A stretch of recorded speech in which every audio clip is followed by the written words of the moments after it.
warahmatullahi wabarakatuh. Perkenalkan, nama saya Suci Bawel. Saya dari jurusan Sejarah Peradaban Islam dengan NIM 2313001. Baik, di sini saya akan membahas tentang sejarah dan perkembangannya organisasi Al-Qaeda yang ada di Yaman untuk memenuhi mata kuliah sejarah gerakan radikalisme Islam di dunia.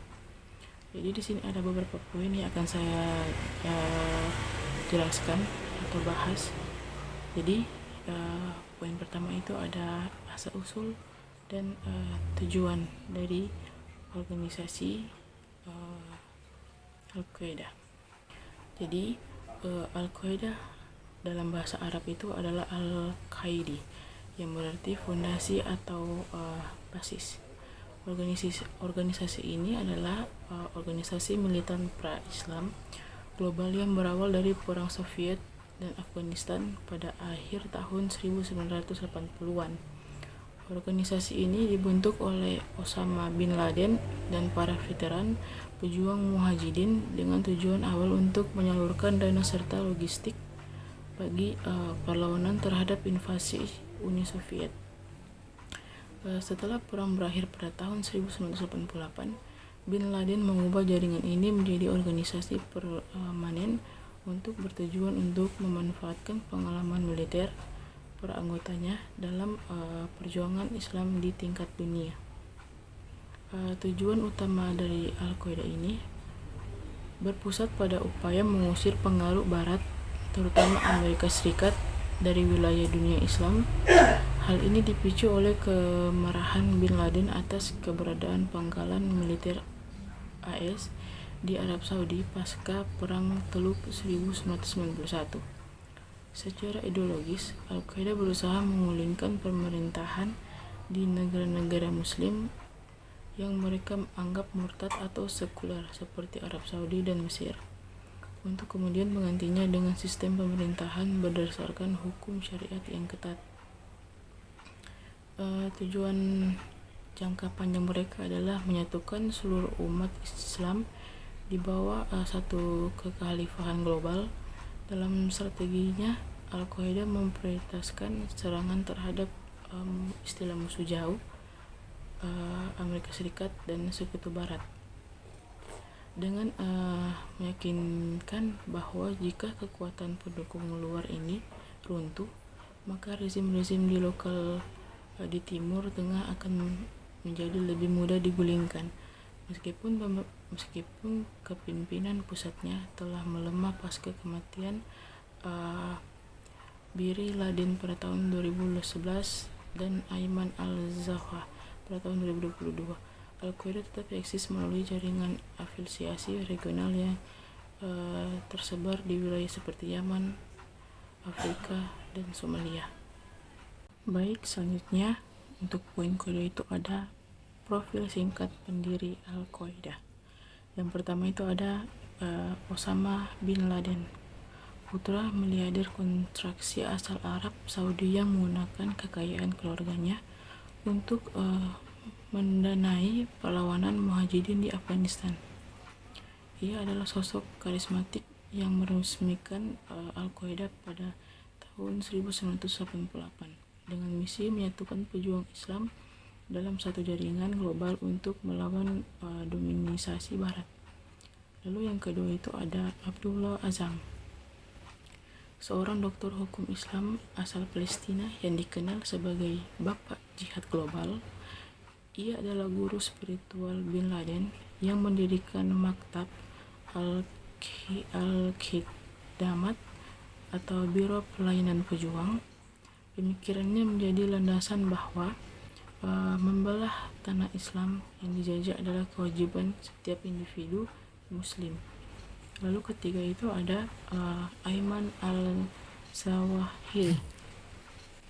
Nah, dia itu adalah seorang dokter bedah asal Mesir yang membawa keahlian organisasi militan dari kelompok jihad Islam Mesir.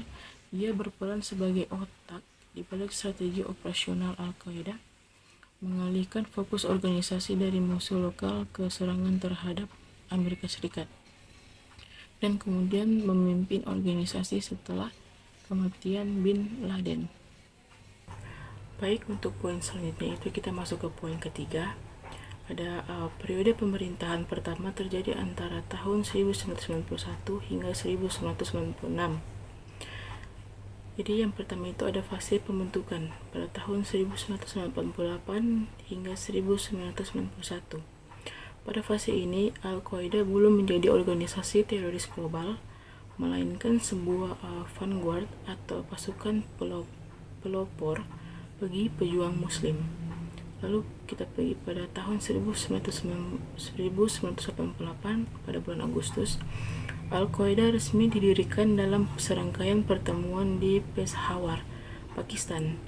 Pendirinya adalah Osama bin Laden, Abdullah Azam, dan beberapa veteran perang Soviet Afghanistan. Tujuannya itu adalah menyatukan relawan Arab yang pernah berperang melawan Uni Soviet ke dalam satu wadah permanen. Lalu pada tahun 1991 hingga 1996, di Sudan adalah masa di mana Al-Qaeda membangun struktur birokrasi, jaringan bisnis global, dan kemandirian finansial yang menjadi fondasi bagi serangan-serangan besar mereka di masa depan, seperti bom kedubes AS pada tahun 1998.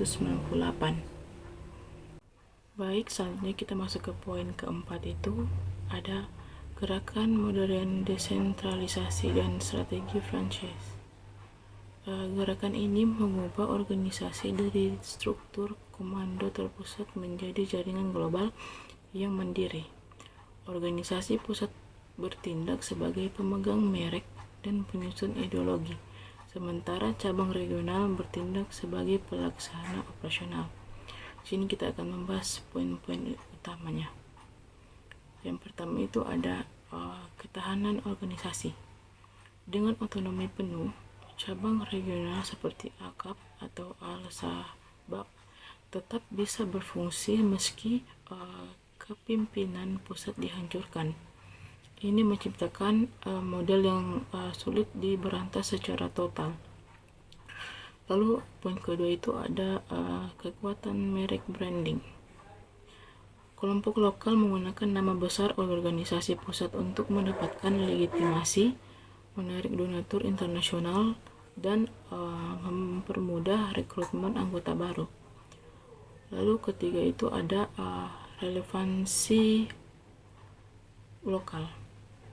Cabang-cabang ini memenangkan hati penduduk setempat dengan cara menyusup ke dalam isu-isu domestik seperti kemiskinan, korupsi, atau konflik suku, dan menyediakan layanan yang gagal diberikan oleh pemerintah.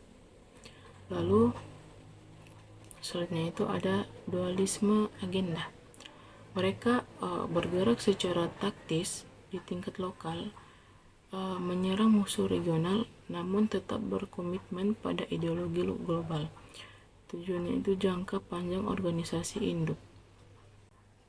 Baik, untuk selanjutnya kita masuk ke poin kelima, strategi franchise otonomi regional. Berbeda dengan ISIS yang sentralistik, organisasi ini memilih model desentralisasi. Cabang seperti AKAP yang ada di Yaman atau Al-Sabah yang ada di Somalia memiliki komando militer dan keuangan sendiri, memungkinkan mereka berfungsi penuh meskipun markas pusat telah lumpuh. Dengan menjadi franchise, mereka menyatu dengan keluhan masyarakat lokal, memposisikan diri sebagai pejuang yang membela kepentingan lokal, bukan lagi orang asing. Baik, untuk poin selanjutnya itu adalah poin ke-6, periode pemberontakan Al-Qaeda yang terbagi dalam 3 fase utama. Yang pertama itu ada fase serangan spektakuler yang terjadi pada tahun 1996 sampai 2001. Basisnya itu Afghanistan di bawah perlindungan Taliban, dan fokus menyerangnya itu pada musuh jauh, yang dimana musuh jauh ini adalah Amerika Serikat, untuk memprovokasi perang besar. Lalu untuk peristiwa kuncinya itu pengumuman kedubes AS di Afrika pada tahun 1998, juga serangan USS Cole pada tahun 2000, dan puncaknya itu serangan 11 September 2001. Lalu kedua itu ada fase gerilya dan ekspansi pada tahun 2001 sampai 2011. Dan untuk kondisinya itu kehilangan basis di Afghanistan akibat invasi AS, kepimpinan lari ke perbatasan Pakistan. Dan untuk strateginya itu beradaptasi menjadi jaringan seluler, lalu memanfaatkan kekacauan di Irak pada tahun 2003 untuk membuka cabang baru. Lalu untuk evolusinya itu mulai memberikan otonomi kepada cabang regional, yang dimana awal sistem franchise. Lalu fase ketiga itu ada fase desentralisasi dan kontrol wilayah pada tahun 2011 hingga sekarang. Dan untuk kondisinya itu pasca kematian Osama bin Laden dan munculnya persaingan dengan ISIS. Lalu untuk strategi barunya itu lebih fokus pada isu lokal dan penguasaan wilayah secara fisik seperti Al-Shabaab di Somalia atau Al-Qaeda di Yaman. Baik, selanjutnya kita masuk ke poin ke-7, periode kembalinya kekuasaan Al-Qaeda. Konsolidasi bayangan pada tahun 2021 hingga sekarang. Titik balik terbaru terjadi pada tahun 2021 saat pasukan AS menarik diri dari Afghanistan dan Taliban kembali berkuasa. Al-Qaeda mendapatkan kembali ruang aman atau safe haven untuk membangun infrastruktur organisasi di bawah kepemimpinan baru yang lebih rahasia seperti Saif al-Adil. Fokus saat ini adalah strategi low profile di Afghanistan sambil memperkuat pemberontakan cabang-cabang regional mereka, terutama di Afrika, guna menjamin kelangsungan gerakan jangka yang panjang. Baik, selanjutnya kita masuk ke poin terakhir, ideologi radikalisme Al-Qaeda. Jadi ideologi Al-Qaeda adalah Salafi jihadi, sebuah paham yang menggabungkan puritanisme agama dengan aksi militer. Pilar utamanya adalah jihad global yang memprioritaskan serangan terhadap musuh jauh, Amerika Serikat dan Barat, karena dianggap sebagai penyokong utama rezim-rezim di dunia muslim. Mereka menggunakan doktrin takfiri, mengkafirkan pihak yang tidak sejalan, dan narasi jihad defensif untuk melegitimasi kekerasan sebagai bentuk pembelaan diri umat Islam.